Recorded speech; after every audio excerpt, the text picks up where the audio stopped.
Olá, meus amigos, que bom tê-los aqui mais uma vez neste início de ano de 2025, um novo trimestre da Escola Bíblica Dominical.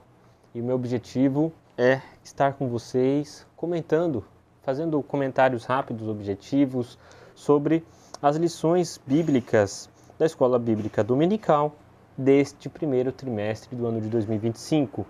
Hoje, especialmente, eu quero comentar sobre a lição de número 1, que fala sobre quando as heresias ameaçam a unidade da igreja.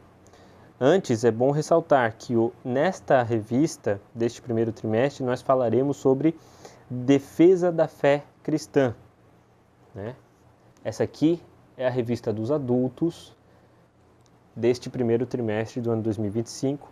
Vai falar sobre defesa da fé cristã.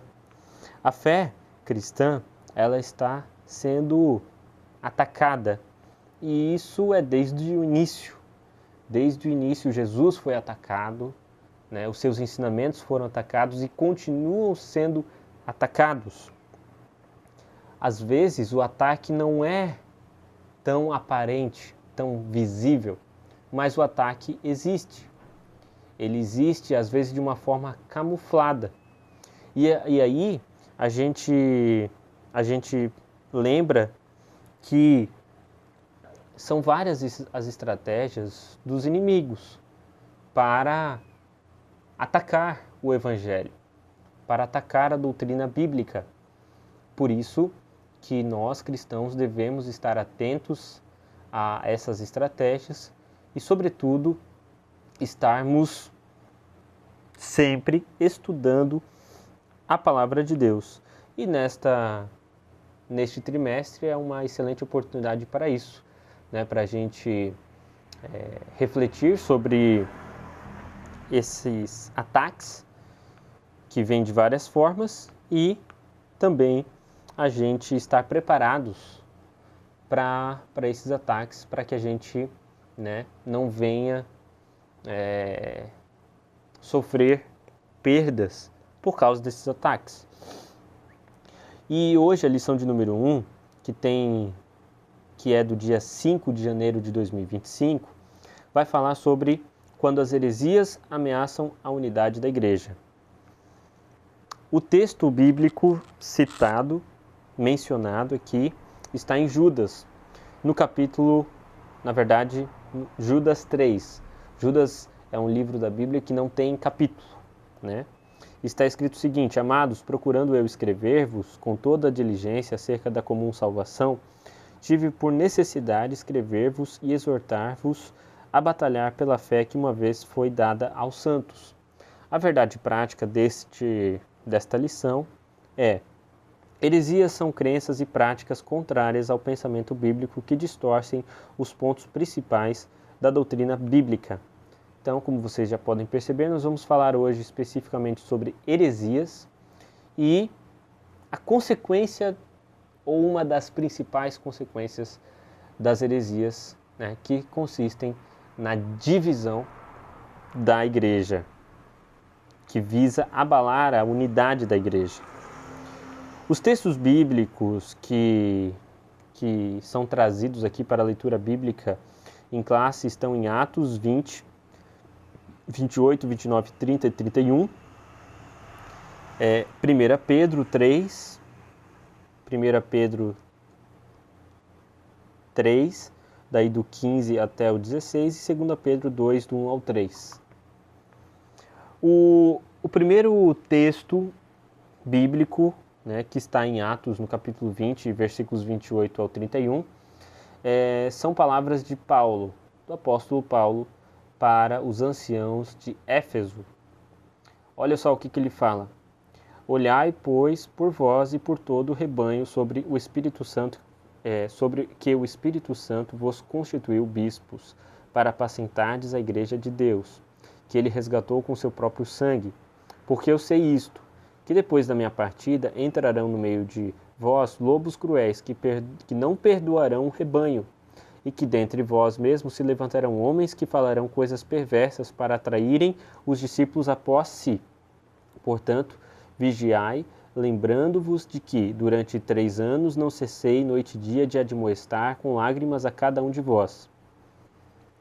Agora, o segundo texto bíblico é 1 Pedro 3, que diz 3, do 15 ao 16. Antes, santificai a Cristo como Senhor em vosso coração, e estáis sempre preparados para responder com mansidão e temor a qualquer que vos pedir a razão da esperança que há em vós, tendo uma boa consciência para que naquilo em que falam mal de vós, como de malfeitores, fiquem confundidos os que blasfemam do vosso bom procedimento em Cristo. O segundo texto, 2 Pedro 2 ao 3. 2, 1 ao 3. E também houve entre o povo falsos profetas, como entre vós haverá também falsos doutores que introduzirão encobertamente heresias de perdição e negarão o Senhor que os resgatou, trazendo sobre si mesmos repentina perdição, e muitos seguirão as suas dissoluções, pelos quais será blasfemado o caminho da verdade. E por avareza farão de vós negócio com palavras fingidas, sobre as quais já de largo tempo não será tardia a sentença e a sua perdição não dormita.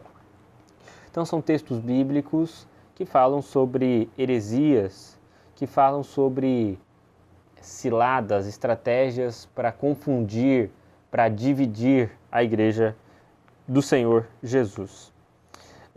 O primeiro tópico vai falar sobre as ameaças dos lobos vorazes. Primeiro subtópico é os cuidados pastorais.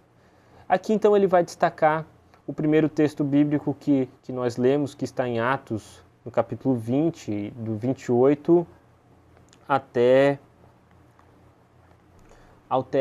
o 31.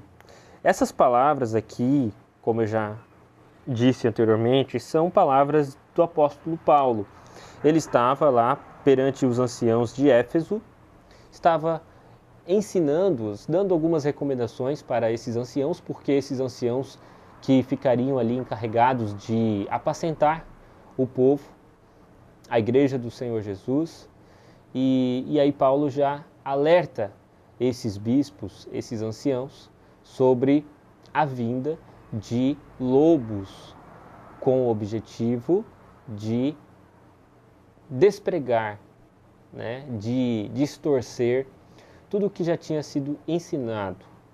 Por exemplo, distorcer o Evangelho, as mensagens de Cristo, de Jesus, né? Então o objetivo deles era esse. E esse ensinamento de Paulo ali para os bispos, ele tem um cunho profético, porque ele diz que quando eu partir, isso vai acontecer, é algo certo. Ou seja, o Evangelho de Cristo vai sofrer ataques. A mensagem de Cristo vai ser distorcida por muitas pessoas. Muitas pessoas vão vir, vão estar no meio do povo, vão se parecer com os cristãos, mas o objetivo deles é atrapalhar. Atrapalhar é dividir. Então, o apóstolo Paulo, ele faz esse alerta. E esse alerta ele é atual para os nossos dias, porque hoje em dia, da mesma forma como lá no início da igreja, né, existem ataques à fé cristã, existem ataques a nós, né, existem ataques ao Evangelho. E nós precisamos estar atentos a isso e responder adequadamente a esses ataques. Existem formas corretas de responder aos ataques. Não se responde de qualquer forma. Porque às vezes, se você responde a um ataque sem pensar corretamente, adequadamente, você pode causar um prejuízo ainda maior, e aí até mesmo, né, fazer com que o objetivo dos inimigos seja alcançado. Às vezes eles nos atacam esperando um contra-ataque, mas eles querem esse contra-ataque específico, porque esse contra-ataque vai abalar a fé de muitos em Jesus Cristo. Então, até mesmo na nossa resposta aos ataques ao Evangelho, a fé cristã, nós precisamos ser comedidos. Nós precisamos pedir a ajuda de Deus, do Espírito Santo, que vai nos guiar. E aqui, não importa se na igreja, se em uma determinada igreja, tem a forte atuação do Espírito Santo. A atuação do Espírito Santo, ela não impede completamente as heresias, as falsas doutrinas. O Espírito Santo não impede completamente, porque existem lobos no meio da igreja. Existem lobos, né? Pessoas que querem afastar os cristãos dos seus caminhos, que querem falar contra a nossa fé, falar que não vale a pena servir a Jesus, que é perda de tempo, que não vai ter ganho, né? Nós não vamos ganhar absolutamente nada com isso, que a vida é curta, que nós devemos aproveitar. Então isso vai sempre existir, sempre vão existir esses lobos vorazes, lobos cruéis. E qual é a origem dos falsos mestres? Aqui, já no subtópico 3, do tópico 1 ainda, vai falar o seguinte: 2 pontos surpreendentes nessa parte do discurso nos chamam a atenção. Primeiro, os lobos vorazes surgem de dentro da própria igreja, ou seja, né? Às vezes a gente acha que o ataque vem de fora, mas muitas vezes o ataque vem de dentro. Dentro da igreja, no meio do povo, existem lobos, pessoas que querem atacar a fé cristã. Dentre vós mesmos, e segundo, se levantarão homens que falarão coisas perversas para atraírem os discípulos após si. Os discípulos deles ainda estão por aí. Entre eles estão os que se posicionam acima das Escrituras, os quais, sem o menor pudor espiritual, usam as redes sociais para corrigir a Bíblia e discordar abertamente dos profetas e dos apóstolos bíblicos. Tais pessoas consideram seus discursos modernos e a mensagem da Bíblia desatualizada. Em razão disso, oferecem um novo evangelho. Em face disso, vemos a importância de estudar um campo da teologia denominado de apologética para orientar os crentes dos nossos dias. Então, a pessoa, ela começa às vezes com uma boa intenção. Eu quero ensinar, eu quero ser um bom pastor, eu quero ser um bom ensinador da Bíblia, né? Eu quero ser um bom ensinador. E essa pessoa, ela consegue vários seguidores. Várias pessoas dão crédito à mensagem que essa pessoa está, né, proferindo, que está apresentando. Só que com o passar do tempo, às vezes é bem possível que o ego dessa pessoa ele vá crescendo, ele vá assim se sobrepondo ao evangelho, à doutrina bíblica padrão. E aí, às vezes, né, no intuito de, quem sabe, agradar a uma parte do seu público, essa pessoa, esse ensinador, esse pastor, às vezes é possível que ele fale algo para agradar. Ou seja, e esse algo às vezes é contra a Bíblia Sagrada. E às vezes ele fala contra a Bíblia Sagrada, falando que a Bíblia está desatualizada, que ela precisa ser revista, que ela precisa ser olhada com outros olhos. E aí mora um grande perigo, um grande problema, porque a Bíblia é a palavra de Deus. Nós não podemos mudar a palavra de Deus. Ela é o que é. A palavra de Deus é a mesma. Ela tem que ser a mesma. Deus é o mesmo ontem, hoje e eternamente. Ele não mudou. Nós mudamos. Nós, seres humanos, mudamos. A cultura mudou. Isso ok, né? A gente não pode ser ignorante de concordar, por exemplo, que mulheres são inferiores aos homens. Não podemos concordar com algo assim, né? Hoje em dia a gente sabe que a mulher tem a sua importância, o homem tem a sua importância e os dois caminham juntos para o desenvolvimento. Antigamente era algo da cultura entender a mulher como inferior, mas a gente sabe que não é assim hoje, né? Então a gente precisa ter essa percepção, esse cuidado e entender que Deus não mudou, Ele continua o mesmo, né? E a sua palavra não pode ser atualizada. Ela é o que é. E os crentes, nós cristãos, devemos estar atentos a isso, porque tem muito pastor, muitas pessoas que falam a mensagem de Cristo, mas com outros fins. Às vezes tem pessoas que falam de Jesus para angariar mais seguidores, né? Mais seguidores, e aí o objetivo dele não é a conversão dessas pessoas. Às vezes o objetivo dessa pessoa, desse pastor, enfim, é ganhar dinheiro à custa dessas pessoas. Ganhar dinheiro, né? Ter status, ter um patrimônio enorme. Quando o objetivo maior é esse, aí nós temos um grande problema, né? Quando a finalidade ela se altera, quando, por exemplo, um pastor tem como objetivo maior ganhar dinheiro do que converter os irmãos, as pessoas ao cristianismo, aí ele se perdeu, né? Então o objetivo tem que ser sempre Cristo, Jesus Cristo, ganhar almas, né? Levar as pessoas ao caminho correto. Esse tem que ser o objetivo. Jesus tem que ser a primazia, né? E a Bíblia, então, como eu disse aqui, ela não muda.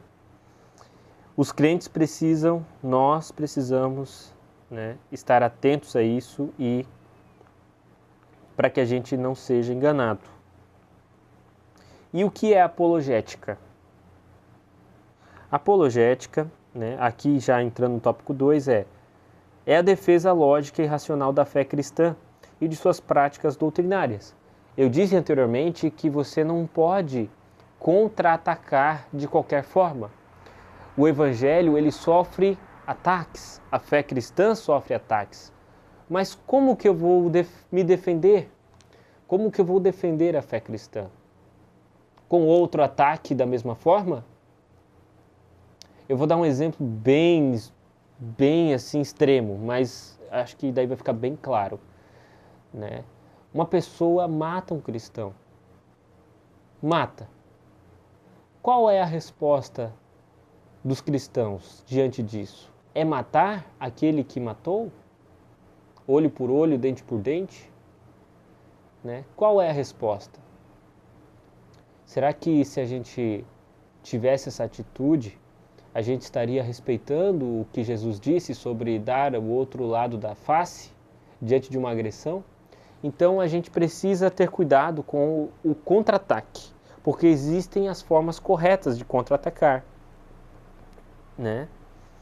E o próprio texto bíblico aqui que nós lemos em 1 Pedro, capítulo 3, versículo 15, diz o seguinte: estais sempre preparados para responder com mansidão e temor a qualquer que vos pedir a razão da esperança que há em vós.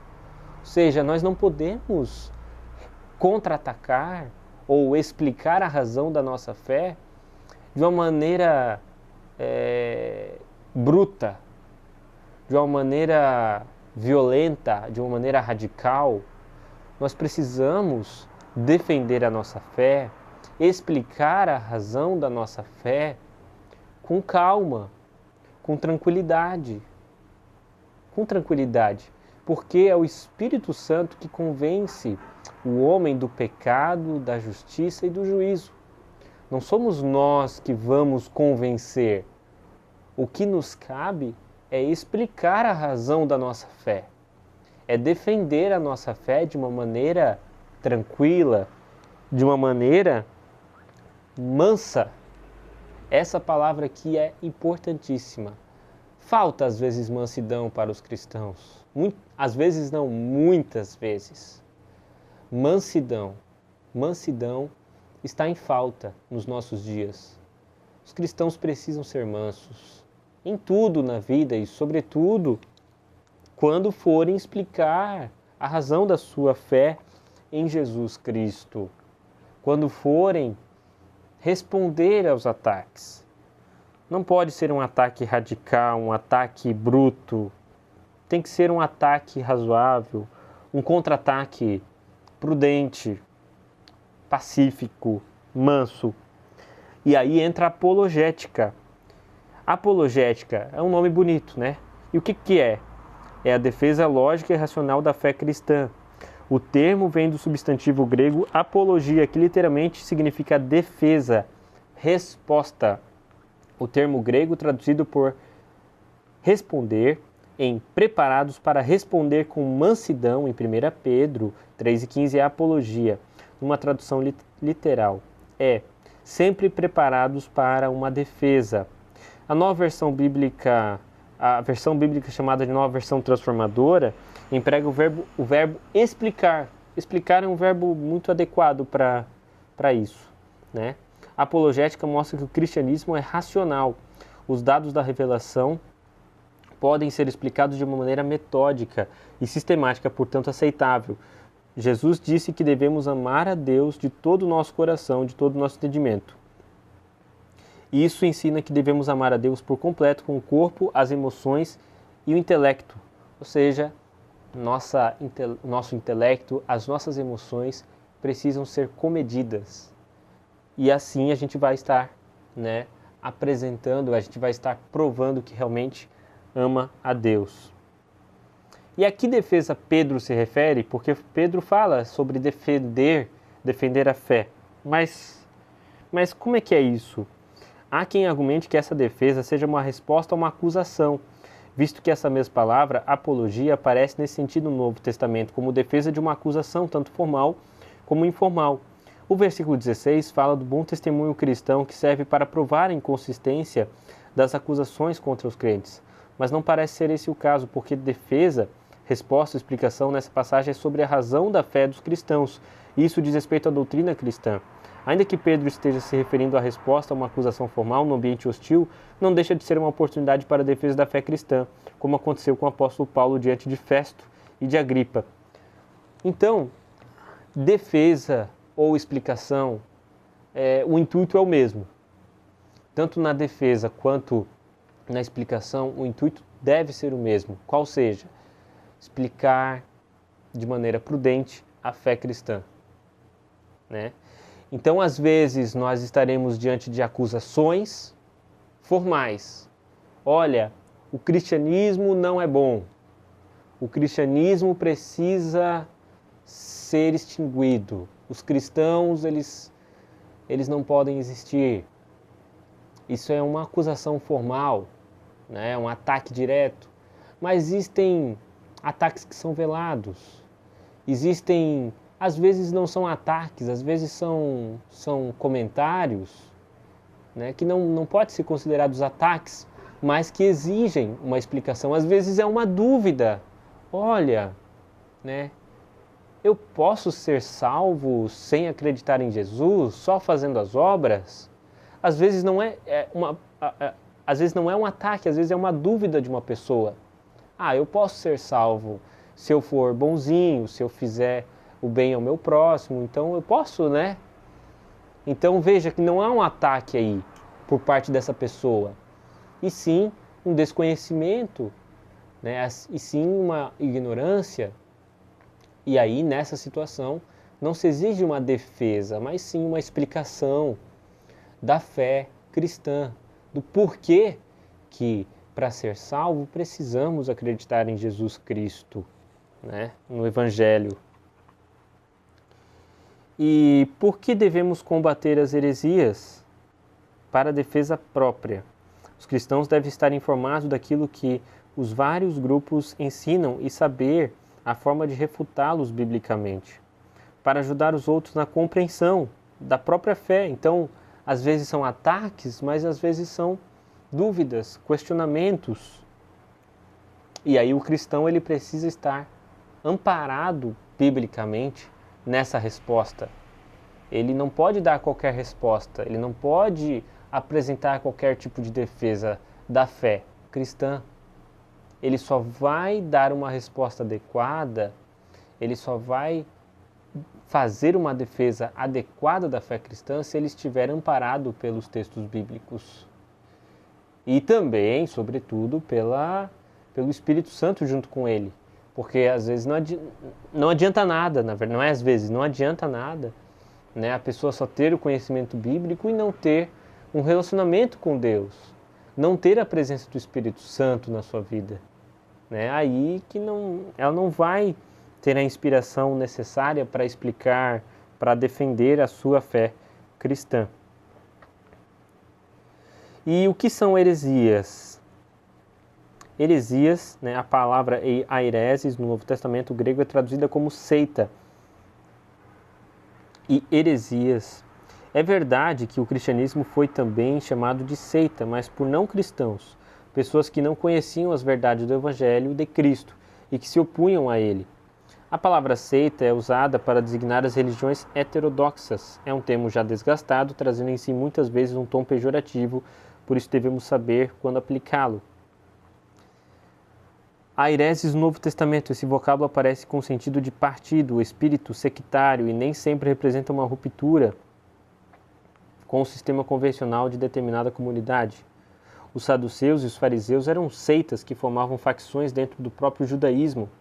E a versão bíblica, NAA, traduz por partido. Paulo adverte para que não haja no seio da igreja essas divisões, aireses, e condena as inovações doutrinárias que causam divisão ou dissensão, essas heresias, ou seja, ensinamentos um tanto quanto diferentes. Eles têm uma base a mesma base, mas ali no final ou no meio tem alguma coisa que é muito diferente. Os saduceus, por exemplo, né, eles não acreditavam em ressurreição, ou seja, algo totalmente em desacordo com o que Jesus falou, né, com os ensinamentos de Jesus. Então, aqui, eles acreditavam em parte, mas sobre a ressurreição, não. A base deles era a mesma, mas depois a conclusão era outra. Da mesma forma, os fariseus, a gente vê o próprio Paulo, o apóstolo Paulo, antes, ele era fariseu. Então, ele pensava que estava de acordo com o padrão de Deus, né, com o padrão do Evangelho, mas ele estava fora do padrão, ele estava fazendo totalmente o oposto do que Deus, do que Jesus queria que ele fizesse. Então, heresias, elas causam divisões, elas atrapalham o andamento da igreja.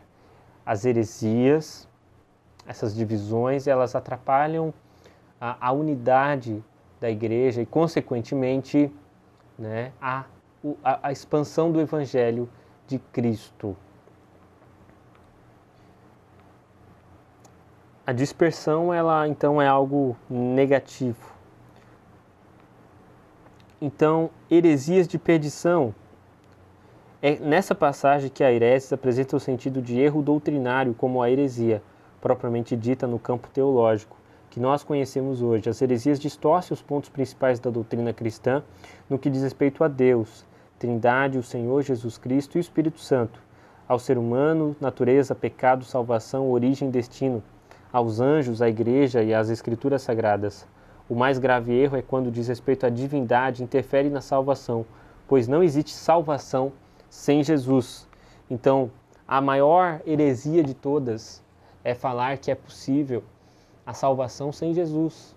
Mas existem outras heresias sobre o corpo, sobre a vida, sobre um monte de assuntos que a gente vai tratar nas demais aulas, mas todas elas precisam ser, né, expulsas, elas precisam ser esclarecidas, e até é bom a gente ler livros sobre heresias, porque a gente vai saber o que é errado e o porquê que aquilo lá é heresia de fato, né?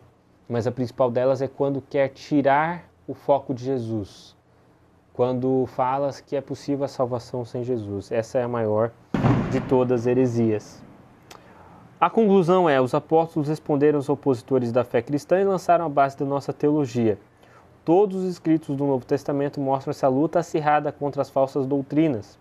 É, pois, tarefa da igreja atual batalhar pela fé que uma vez foi dada aos santos.